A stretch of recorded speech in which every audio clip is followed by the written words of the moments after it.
अरे सैया जी बोलो। एगो बात जाननी है का? हमनी के यूपी के चुनाव चालू हो गइल बा। हाँ हाँ ये तो पता बा हमरा। तो एवरी पता बा ना केकरा के वोट देवे के बा? केकरा के? हमनी के अपन क्षेत्र के नेता पडरौना क्षेत्र से हमनी के मुकेश भैया खड़ा बानी। एवरी वोट उहे के देवे के बा। एकदम एकदम उहे के दियाई वोट। आ सुनी एगो औरी बात इहो ध्यान में रखे के बा कि कमल छाप पर बटन दबा के हमनी के योगी बाबा के फिर से मुख्यमंत्री बनावे के बा। सबका से नीमन बाटे अपन भाजपा पार्टी बात मानी सैया जानी हमारा के डांटी। ए सैया सुनतानी अब के विधायक ज्योति बनी है मुकेश जी मिट जाई अपना पडरौना के कलेश जी चाचा विरोधी लोग के जाम कर दा। ए सैया जी को काम कर दा वोटवा मुकेश भैया के नाम कर दा। ए पिया जी को काम कर दा वोटवा कमल छाप के नाम कर दा।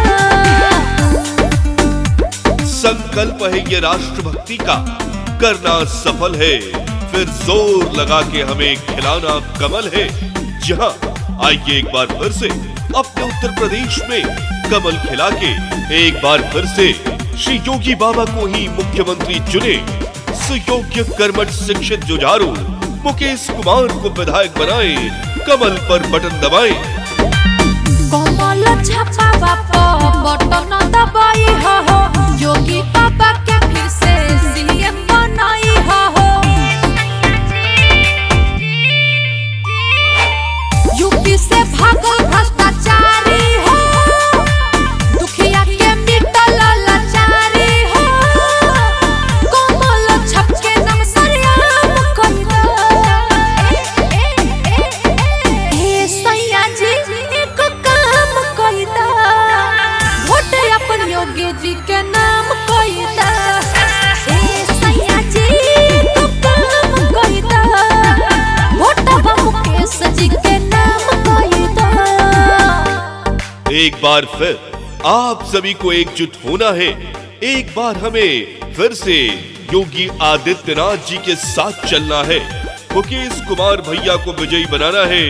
कमल छाप, जी हाँ कमल छाप पर बटन दबाकर जी राष्ट्रभक्ति का फूल खिलाना है। विधायक बनावे के बा अब की मुकेश के तो वही भविष्य बनी अपना परदेश के। हो किसान के